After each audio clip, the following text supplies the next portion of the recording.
para membernya. Konsep bagi hasil dengan seluruh membernya.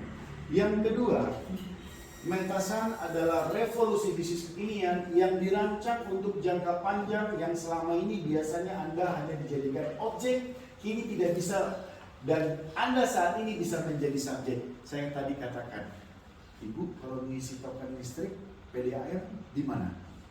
Udah, pertanyaan saya, Ibu udah bayar puluhan tahun pakai aplikasi A, B, C, D, pernah nggak dikasih royalti? Betul? Saya tanya ke bapak-bapak juga, Pak, biasa minum kopi apa? Mereknya bla bla bla. Berapa tahun? 20 tahun. Kali 1000 berarti udah 9 juta ngasih omset ke pabrik kopi. Pernah nggak dikasih royalti? Di Metasan ada konsep bagi hasil. Semua member, terlepas member apapun, semua dapat bagi hasil. Karena konsep kita, dari kita, oleh kita, untuk kita. Sesuai dengan cita-cita proklamator kita, yaitu Bung Hatta. Konsep gotong royong. Maksudnya dari kita, oleh kita itu gotong royong. Yuk bahu-bahu. Jadi kalau ditanya, siapa sih investornya Metasan? Kita semua. Semua yang hadir yang sudah jadi member, saya ucapkan terima kasih sudah menjadi investor Metasan. Dari kita, oleh kita, wajar investor kami berikan 7,4% setiap hari. Clear ya? Nah, merupakan wadah yang dibangun, oke, lewat. Terkadang saya bercanda, ditanya, Pak Rudi kantornya Metasan di mana? Saya tanya balik, ini kan startup, aplikasi. Saya tanya, Bu, biasa ngisi kalau belanja di mana? Oh, di Shopee. Biasa belanja sampai berapa? Oh, saya sampai 2,5 juta. Pernah nggak nanya ke Shopee? Shopee, kantornya di mana? Saya mau belanja di transaksi. Pernah nggak nanya? Pakai Traveloka, mau beli tiket pesawat, mungkin kalau 4 orang bisa 5 juta. Pernah nggak tanya Ferry Nardi, kantornya di mana? Nanti saya bayar, aplikasi hilang. Pernah nggak? Enggak ya. Selama aplikasi itu sudah ada legalitasnya, apalagi kita sudah terintegrasi dengan payment gateway yang sudah berizin fintech. Fintech itu berarti bank garansinya 10 miliar, nggak usah khawatir. Kalau sudah terintegrasi dengan fintech, Bapak Ibu, aplikasi apapun Bapak Ibu saya katakan nggak perlu khawatir. Karena bank BB-nya itu 10 miliar. Ya, jadi kalau tanya, sebenarnya kantor ada tetap, tetapi kita lebih banyak untuk operasional logistik. Karena kalau bicara bisnis sekarang itu bukan lagi kantornya, betul? Saya beri contoh sederhana, tahu nggak Ria Ricis? Tahu TVNet? TVNet untuk menghasilkan 1 juta viewer, dia membutuhkan 3 triliun.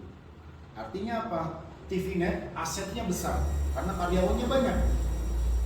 Ria Ricis karyawannya berapa orang? Tapi viewernya Ria Ricis itu mengalahkan TVNet. Bisa 5 juta viewer.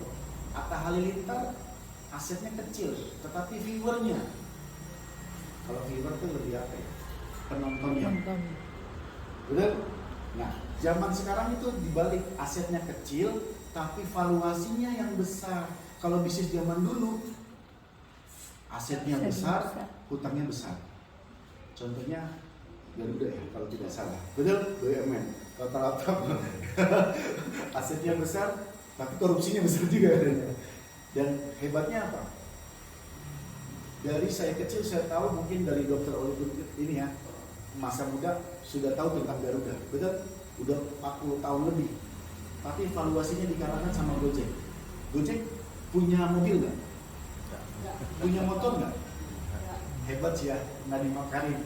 Dia memecahkan solusi masyarakat. Apa problemnya masyarakat? Oh, kalau masyarakat problemnya kalau mau cari taksi repot, dibuatlah sebuah sistem. Bapak punya kendaraan, saya buat sistemnya, Ibu pengguna. Saya hanya buatkan sistemnya saja. Keren? Dari sistem Ibu dapat untung, kemudahan, Bapak dapat untung. Saya juga dapat untung. Keren. Artinya apa? Gojek sekarang nilai valuasinya ngeri. Nanti saya jelaskan. Bukan berarti saya promosi Gojek ini, saya memberi contoh bahwa konsep dalam zaman sekarang bukan kantor atau karyawannya.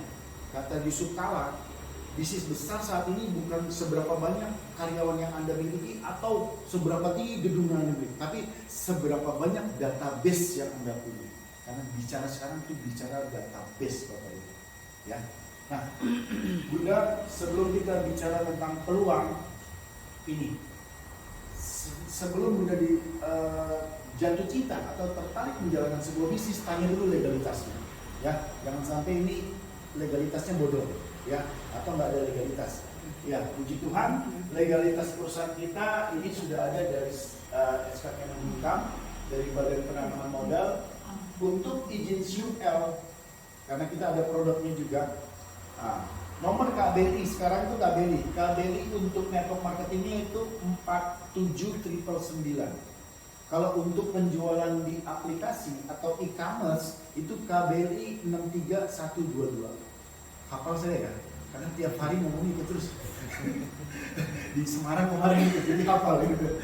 Nah ini ya, dan kita sudah juga ada izin dari Kominfo, karena kita menggunakan sistem elektronik, yaitu salah satunya aplikasi. Jadi harus ada Kominfo-nya, kalau dulu belum ada.